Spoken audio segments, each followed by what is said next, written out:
मुझे जो उनके साथ स्टाफ रहता था उन्होंने फ़ोन किया कि चौटाला साहब को हल्की ठंड लगी है, बुखार है।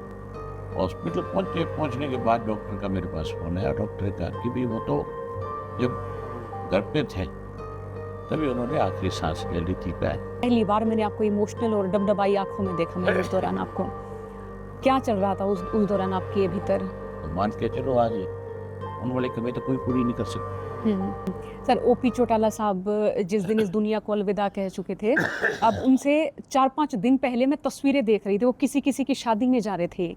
ये बड़ा चौंकाने वाला रहा कि आज वो हमारे बीच नहीं रहे। उस खबर पे यकीन करना बड़ा मुश्किल रहा। वो इतने स्वस्थ दिखते थे। वो यही सरसा थे हम्म और सरसा में जितनी भी शादियां थी वो उनकी एक आदत थी। शादियों का जब सीजन होता है तो समझो कि हर जिले में पार्टी के किसी कार्यकर्ता के, किसी सामाजिक रिश्ते वाले व्यक्ति के, कोई रिश्तेदारी में, तो वो बैठ कर के हमारे साथ कहते थे कि भाई सरसा और आसपास की शादियां मैं भुगताऊंगा अब की बार। हिसार जिला, फतेहाबाद जिला, सरसा जिला, हनुमानगढ़, गंगानगर, अबोर, फाजिलका, जहाँ हमारी रिश्तेदारी है, वहाँ कोई भी शादी थी तो उन्होंने जिम्मेवारी ली कि मैं जाऊँगा। चंडीगढ़ के आसपास जितनी भी शादियां थी उनमें कर्ण और अर्जुन की ड्यूटियां थी कि भी आप लोग जाओ। और गुड़गांव और उसके आसपास के जो 8-10 जिले हैं उनमें जो शादियां थी वहाँ मैं था, तो मैंने कहा मैं इनमें सब में जाया हूँ। वो हमेशा इस तरह से रखते थे, वो नोट करते थे कि भाई आज 5 शादियाँ हैं तो 5 शादियाँ अटेंड करते थे। ये नहीं थे कि वो लेट हो गए तो नहीं जा पाएंगे। उन्होंने हर हालत में रात के 11 बजे किसी के जाके दस्तखत देनी हो, लेकिन अगले को उसके घर तक जा कर के बच्चों को आशीर्वाद दे करके आने में उन्हें खुशी मिलती थी। तो वो यहाँ सरसा में शादियाँ अटेंड कर रहे थे। यहीं से शादी अटेंड करते करते जयपुर में एक उनके मित्र थे, उनके पोते की शादी थी, उसमें गए। वहाँ जाने के बाद प्रोग्राम था कि मैं जोधपुर जाऊँगा, जोधपुर से जैसलमेर जाऊँगा, और फिर मैं दिल्ली आऊँगा जैसलमेर से बाई एयर। वो बाई रोड के प्रोग्राम थे। जयपुर जब रात को पहुंचे तो उनको थोड़ी ठंड लगी तो मुझे जो उनके साथ स्टाफ रहता था उन्होंने फ़ोन किया कि चौटाला साहब को हल्की ठंड लगी है, बुखार है। मैंने, मेरे मिलने वाले थे वहाँ जयपुर में, उनके भी बहुत सारे मिलने वाले लोग थे जो उनके इर्द आए हुए थे। मैंने उनको फ़ोन किया, मैं बोला आप होटल में हो, ऑन कॉल डॉक्टर आ जाता है, आप डॉक्टर को बुलाओ, एक बार दिखा लो। डॉक्टर ने चेक किया तो उसको थोड़ा चेस्ट में लगा कि कोई इन्फेक्शन है। उसने मुझे बताया कि मुझे लग रहा है कि चेस्ट में थोड़ा सा इनके इन्फेक्शन आया हुआ है। मैंने उनसे रिक्वेस्ट करी, मैं कहा आप जोधपुर जाने की बजाय गुड़गांव आ जाओ। वो नेक्स्ट डे गुड़गांव आ गए। आकर के हॉस्पिटल में मेदांता में दिखाया, जहाँ रोज़ाना दिखाते थे। डॉक्टर ने उनको देखा, देख के कहने लगी कि मैं आपको एडमिट करना चाहती हूँ और 3-4 दिन यहीं रख करके आपको, मैं ओरल मेडिसिन नहीं देना चाहती, मैं चाहती हूँ कि आपको इंजेक्शन से, ड्रिप से जो है मेडिसिन दूँ ताकि आपकी रिकवरी थोड़ी सी जल्दी हो। एंटीबायोटिक देना चाहते थे और बिल्कुल रिकवरी हो गई थी, ठीक हो गए थे, घर पे आ गए थे। घर आने के बाद उपराष्ट्रपति जी का प्रोग्राम था चंडीगढ़, मेरे घर पे लंच का। तो मैं उनसे रिक्वेस्ट कर रहा था, मैं कहा आप चंडीगढ़ आ जाओ और उपराष्ट्रपति आएंगे तो आप होंगे तो अच्छा लगेगा।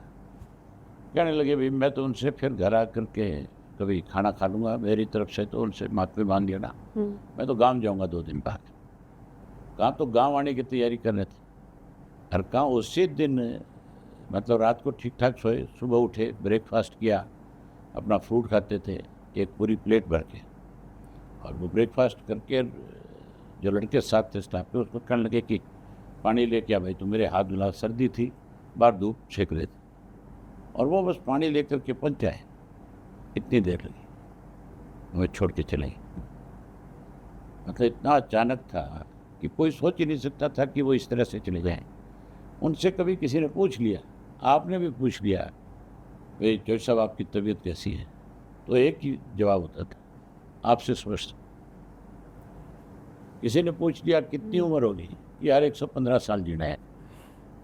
ये उनके 2 पेट वर्ड्स थे जो लोगों से खुल करके कहते थे। और किसी को भी अपने हम उम्र को मिलते थे या कोई अपने किसी छोटे से मिलते थे जिसको जानते थे उसको कहते थे अभी हमने बहुत काम करना है। कभी मतलब उन्होंने एक दिन भी किसी चीज़ की परवाह नहीं करी।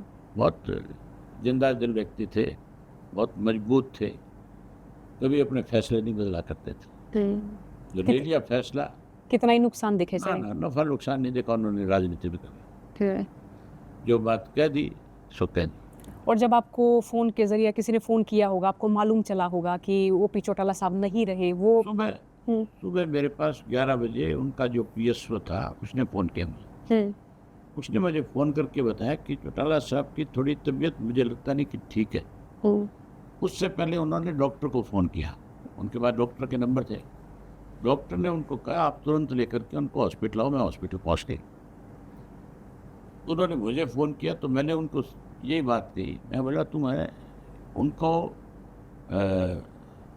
सोडियम कम हो जाता था और सर्दी में इस चीज़ की दिक्कत आती थी बुजुर्ग आदमी भट्टी को। तो वो जब थोड़े से उसने कहा नहीं कि मतलब मुझे लग रहा है कि डाउन जा रहे हैं, तो मैंने कहा सोडियम की कमी हो जाती है कई दफ़ा, तुम फटाफट हॉस्पिटल लेके जाओ, मैं डॉक्टर से बात करता।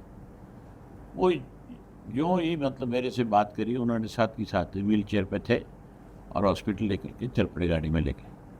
हॉस्पिटल पहुँचे, पहुँचने के बाद डॉक्टर का मेरे पास फ़ोन आया। डॉक्टर ने कहा कि भाई वो तो जब घर पे थे तभी उन्होंने आखिरी सांस ले ली थी है और हमने उनको PCR वगैरह CPR वगैरह दे के देख लिया, नहीं कुछ नहीं बढ़ सकता, कर आप आ जाओ। फिर मैं उसी टाइम वहाँ से फ्लाइट लेकर के वहाँ पर। और अब मैं आपकी इतनी सारी वीडियोस देखती रही, इंटरव्यू देखती रही, पहली बार मैंने आपको इमोशनल और डबडबाई आंखों में देखा मैंने उस दौरान आपको। क्या चल रहा था उस दौरान आपके भीतर? मान के चलो एक बड़े बुजुर्ग का जब साया उठता है तकलीफ तो होती है। और वो तो कोई मेरे फादर नहीं थे, बहुत सारे लोगों के लिए एक आदर्श थे। अक्सर मैंने देखा कि आपको सलाह मशवरा राजनीतिक तौर पे जो निर्णय फैसले जो हैं सारे लिया करते, वो कमी खलती है आज भी। होता ही है।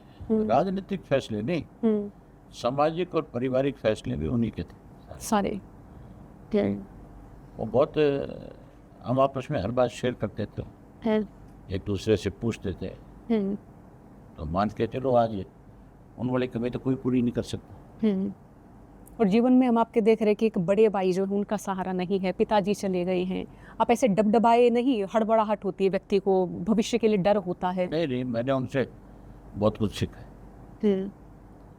मुझे उनकी कमी महसूस होती है और किसी की नहीं। अब खुद को अकेले फील करते हैं? नहीं, आज भी मेरे कार्यकर्ता मेरे साथ हैं सारे। उनके जो आशीर्वाद है वो हमारे साथ है। एक मजबूत सलाह मशवरा होता है ना कि मुझे सलाह मशवरा मजबूती इसी व्यक्ति से मिलेगा, इन्हीं के फैसले मानूंगा। वो तो होता ही है। वो तो ये मान के चलो कौन ऐसा व्यक्ति है जिससे आप बहुत कुछ सीखे हो, उसकी कमी तो आप महसूस करोगे, हर वक्त करोगे, उसको कोई पूरा नहीं कर सकता। आपसे आखिरी बातचीत उनकी क्या हुई थी? आखिरी तो मैंने जब उनसे पूछा था, पहले दिन मेरी उनसे बात हुई है, पहले दिन मैंने उनसे कहा था भी आप आ जाओ, तब उन्होंने मुझे कहा था कि मुझे गांव जाना है। ये उनके आखिरी शब्द थे मेरे साथ। 2024 दिन तक बिल्कुल ठीक थे। अगले दिन सुबह उठे बिल्कुल ठीक स्वस्थ थे। उठ करके उन्होंने अपना नाश्ता किया, जैसे मैंने आपको बताया, एक भर प्लेट फूड की सुबह खाया करते थे रोजाना, तो बिल्कुल फिट थे। 2024 का पूरा चुनाव देखा उन्होंने, एक एक आकलन किया उन्होंने, लड़ा उन्होंने। देखा नहीं लड़ा उन्होंने। आप ये देखो कि पूरे सरसे जिले में नहीं बल्कि जहाँ जहाँ हमारे मजबूत आधार के कैंडिडेट थे उन सब के कैंपेन में रहे। नरवाड़ा गए, बरवाड़ा गए, आप ये देखो फतेहाबाद में गए, यहाँ सरसा की 400-500 सीटों पे उन्होंने कैंपेन किया।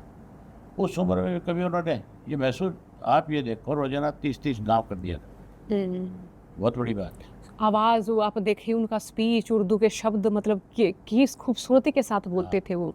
आवाज़ में ज़रा भी ऐसा नहीं लगता कहीं उनकी आवाज़ दबी हो, भाषण ऐसे सुनाई देता बिल्कुल ऐसी। याददाश्त जो थी और मतलब देखने लायक थी।